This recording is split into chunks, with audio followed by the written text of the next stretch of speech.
मैं दोनों राज्यों की जनता को बहुत बहुत बधाई देना चाहता हूं और उनका तहे दिल से शुक्रिया अदा करना चाहता हूं जो उन्होंने आम आदमी पार्टी में ये विश्वास दिखाया।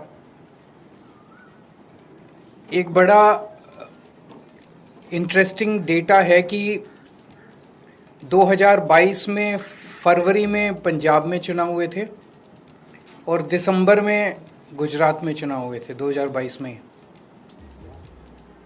फरवरी में जो चुनाव हुए थे उसमें विसावदर सीट हम लोग जीते थे।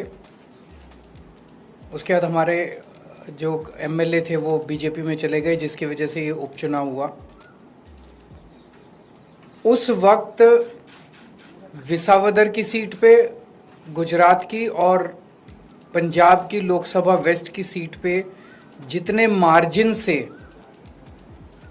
हम लोग ये दोनों सीटें जीते थे 2022 में, आज उससे डबल मार्जिन से, लगभग डबल मार्जिन से ये दोनों सीटें हम लोग जीते हैं। ये एक बहुत बड़ा संकेत इस बात का है कि पंजाब में हमारी सरकार है। इसका मतलब पंजाब के अंदर लोग हमारी सरकार के काम से बहुत खुश हैं। पंजाब में उस टाइम 117 में से 92 सीट आई थी। कहा गया था कि एक आंधी थी आम आदमी पार्टी की। उस आंधी में जितने वोट से हम जीते थे, आज उससे डबल मार्जिन से जीते हैं। कई लोग ये कह रहे हैं कि ये सेमीफाइनल है 2027 का, तो हम सोच सकते हैं कि अगर ये सेमीफाइनल है 2027 का और 2022 आंधी थी, तो 2027 तो तूफान आने वाला है। हम सोच सकते हैं कि जनता आम आदमी पार्टी के काम से कितनी खुश है। और लुधियाना वेस्ट के इस चुनाव ने एक तरह से जनता के मूड को दर्शाया है। एक तरह से पंजाब की जनता ने मोहर लगाई है आम आदमी पार्टी के कामों पे। विसावदर के लोगों ने भी डबल मार्जिन से हमें जिताया है। जितने मार्जिन से उन्होंने हमें 2022 में जिताया था, उससे डबल मार्जिन से जिताया है। अक्सर कहा जाता है कि बाईपोल में रूलिंग पार्टी जो होती है वही जीतती है। गुजरात में रूलिंग पार्टी बीजेपी है और बीजेपी की तो इतनी पकड़ है शासन के ऊपर, प्रशासन के ऊपर, पुलिस के ऊपर, सारी एजेंसीज उनके पास है। और जिस तरह से साम दाम दंड भेद सारे तिगड़म लगा के बीजेपी चुनाव लड़ती है, उनसे गुजरात के अंदर चुनाव लड़के जीत पाना तो बहुत मुश्किल है।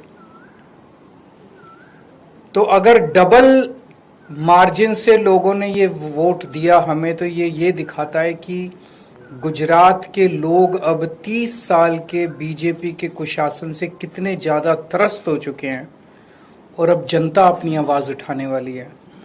जनता ने अपनी आवाज़ उठानी शुरू कर दी है और ये दिखाता है कि आम आदमी पार्टी की पॉलिसीज़ के ऊपर और आम आदमी पार्टी ने जो पंजाब और दिल्ली में काम किया उसके ऊपर गुजरात की जनता ने भरोसा दिखाया है। आम आदमी पार्टी पे भरोसा दिखाया, आम आदमी पार्टी की लीडरशिप पे भरोसा दिखाया है। तो गुजरात में अब बीजेपी के से तंग आ चुके हैं और आम आदमी पार्टी लोगों के लिए एक उम्मीद है। 2022 के चुनाव में कांग्रेस को 17 सीट मिली थी गुजरात में, आम आदमी पार्टी को 5 सीट मिली थी। पिछले 3 साल में कांग्रेस के 5 एमएलए छोड़ के चले गए बीजेपी में। आम आदमी पार्टी का 5 में से 1 एमएलए छोड़ के गया बीजेपी में। इन 5 सीटों पे जो कांग्रेस के छोड़ के गए थे, पिछले साल चुनाव हुए थे, 5 की 5 सीट कांग्रेस हार गई और बीजेपी के पास चली गई। एक सीट पे जो बीजेपी ने हमारा एमएलए चोरी किया था, आज बीजेपी से हम वो सीट वापस छीन के ले आए हैं।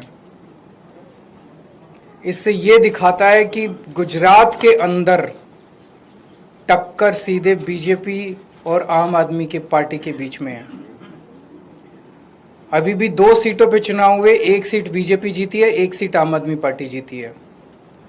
और ये दोनों जगह चुनाव कांग्रेस और बीजेपी मिलके लड़े। अब कांग्रेस का स्टेटस सभी राज्यों के अंदर एक ही रह गया है, बीजेपी के हाथ की कठपुतली बनके बीजेपी को जिताने की कोशिश करना।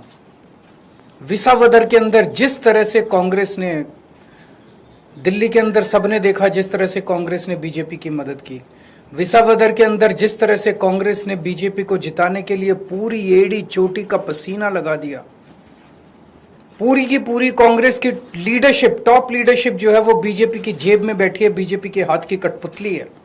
एक कांग्रेस का आम कार्यकर्ता बीजेपी को हराना चाहता है, एक कांग्रेस का लोकल लीडर अब बीजेपी को हराना चाहता है, लेकिन कांग्रेस की टॉप लीडरशिप वो देखता है कि वो सारी की सारी बीजेपी की गोद में बैठी है, बीजेपी की हाथ की कठपुतली है, बीजेपी की जेब में है।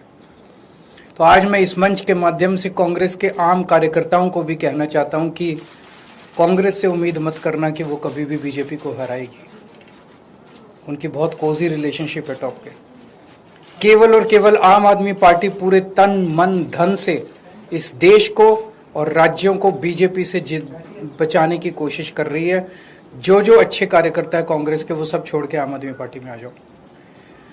अगर आपका कोई एक दो क्वेश्चंस हैं तो सवाल सीट खाली, क्योंकि आपके लुधियाना वेस्ट से जो चुनाव लड़े वो राज्यसभा से गए थे, तो सवाल खड़े हो रहे थे, लंबे समय से चर्चा थी कि राज्यसभा से कौन जाएगा, आपके नाम की चर्चा चली। चुनाव में विपक्ष ने ये सवाल किया, राज्यसभा से कौन जाएगा ये पॉलिटिकल अफेयर्स कमेटी तय करेगी हमारी, लेकिन मैं नहीं जा रहा, केजरीवाल नहीं जा रहा। आपने तो मेरे को कई बार भेज दिया अभी तक। मैं राज्यसभा में नहीं जा रहा, लेकिन कौन जाएगा ये पॉलिटिकल अफेयर्स कमेटी तय